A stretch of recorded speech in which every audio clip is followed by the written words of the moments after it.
I was doing great. I had made 9 records. Radio stations were playing my songs. I was touring and performing in front of crowds and sharing my songs and my stories with them. I had been on TV and in movies. I was experiencing what it was like to have fans. Whatever it was I'd been working towards, surely that was it, right? But I still couldn't shake the feeling that I wasn't good enough, or that my accomplishments weren't that great compared to the success stories of other artists I admired. It was like I was sabotaging my success just because it didn't look like someone else's. The disease of comparison is insidious, isn't it? I knew I needed a new perspective on my life because I knew good things were happening, but I wasn't satisfied. All this while, I was racking my brain trying to figure out what was wrong with me.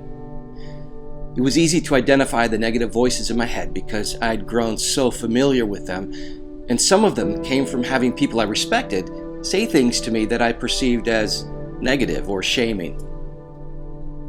These voices of doubt said to me, "Who do you think you are? You're too old, you're too fat, you're too average. You'd be more successful if you were thinner, or younger, or married, or a better singer, or a better performer, or a better songwriter." I've heard everything. I'm happy to say that I did find a new perspective on my life. Awesome, right? It wasn't easy though. I left Nashville after 25 years and moved back to Minneapolis, the place where I began my life, and my family was there. And I knew I wanted family to be the most important thing in my life. I even found a great therapist to begin talking through a lot of these issues with. And then the pandemic hit and shut down all my touring. It was shocking at first, obviously, emotionally and financially, but I was finally able to take a break from all the planning and strategizing I had been doing for decades, simply trying to build my career. There was literally nothing I could do. My performance brain had to take a break, and I could simply be me. It felt very peaceful at first, like I could finally breathe. But soon I was faced with the question, who am I without all the applause? This is when I started to think that I wasn't ever going to do music again, because I was experiencing such freedom and peace for the first time in a long, long while. It was super good for me to let myself have that permission to never go back to music. And I loved the break, but my love of music never dissipated. And my desire to write, play, and sing slowly started coming back. I knew I couldn't go back to doing things the way I had done them in the past. I needed an entirely different approach. But more than that, I needed an entirely different reason for doing music in the first place. That's when my therapist helped me see that the point of all of this is me.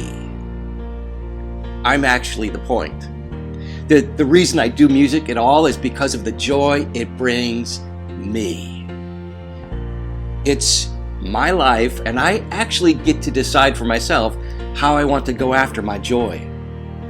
This is so contrary to the way I was raised that said that I had no ownership over my life. It was time to start listening to new voices, with mine being at the top of the list. This realization was so completely life-changing. So now I started diving into the concept of actually loving myself and how to do that without arrogance, but with great grace and compassion, similar to how I would offer it to someone else, even if I'd never given it to myself. To be able to look at myself in the mirror, take an inventory of all the parts of me, even the parts that other people from my past might look at and say, "That's horrible, you're such a bad sinner," and say, "That's me. And I'm so proud of who I am. I have so much to give." I'm still in process, but I'm so much further down that road than I've ever been. And it just keeps getting better. I had been living my whole life trying to prove myself to other people, and living in so much fear of not getting what I want or offending the super conservative people in my audience by displaying some of my humanity. I was done with that. This new way of living was going to be marked by courage and fearlessness. I decided I had nothing to prove to anyone because I was actually starting to believe in myself, that I'm worthwhile and valuable, not only as a person, but also as a musician. Now, I look at my life and my creative work as simply about being a source of love and light to the world. It's about exploring my potential. I want to see what I'm capable of creating, what I'm capable of doing with my voice, my piano playing, my songwriting. I'm living with curiosity and adventure like never before. I'm seeking connection with people, not for what I can get from them, but how we can make life come more alive for all of us. It's about forging a shared personal experience through honesty and authenticity. This personal freedom, I hope, can then give other people permission to experience their own kind of personal freedom, untethered to the expectations of other people. I can now say thank you for all I've been through, because all these circumstances, both good and bad and everything in between, made me the awesome person that I am. And I'm finally starting to understand and embrace what that means.